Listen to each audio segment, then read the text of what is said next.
What's the origin of "let the cat out of the bag"? The first documented use of the phrase in the sense of revealing a secret comes from a book review in a 1760 issue of the London Magazine, wherein the reviewer laments that "we could have wished that the author had not let the cat out of the bag." That, unfortunately, is about all we know for sure. There are two popularly cited origins for the phrase, but neither is very clearly recorded as leading to it. The first origin story claims the phrase refers to the cat o' nine tails, infamously used by the Royal Navy as an instrument of punishment aboard its ships. The whip's 9 knotted cords could scratch an undisciplined sailor's back badly, hence its feline nickname. The bag comes into play because the cat, being made of leather, had to be kept in a sack to protect it from drying out in the salty sea air and keep it flexible. Removing a whip from a sack doesn't immediately seem to have anything to do with revealing a secret. That the lash was on board the ship and would be readily used shouldn't have been a secret to any sailor. But if you think of letting the cat out of the bag as a revelation that results in a punishment, it makes a little more sense. Urban legend clearinghouse Snopes.com rejects this origin based on the idea that "let the cat out of the bag" is recorded before "cat o' nine tails," but the whip's nickname shows up in print earlier than they claim. In a 1695 play called Love for Love by William Congreve, it is used in a very clear reference to a lashing at sea.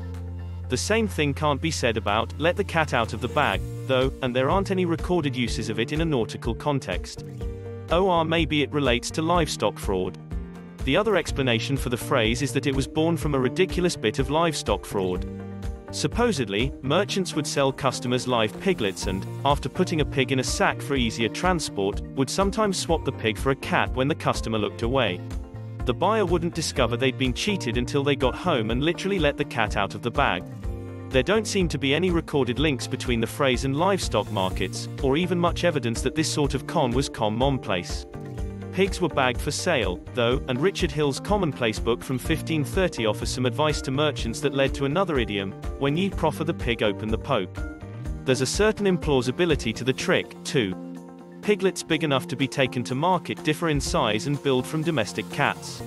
Consider also that cats meow and don't oink. We can't imagine enough people would have picked up the purchase and thought, "This sack seems a little light, and isn't making the right noise, but I guess everything is normal," to make this ruse work often enough that an idiom came from it. The Spanish equivalent of the phrase, "dar gato por liebre," or giving a cat instead of a hare, at least implies an origin with an animal that makes more sense. Rabbits meant to be eaten are usually sold already slaughtered and skinned, and are similar enough in size and appearance to cats in the same circumstances. Thank you for watching this. If you find this video informative, do like and subscribe and let us know in the comment below about sharing your thought in this. See you in the next video, and until then stay tuned to Aid the Student.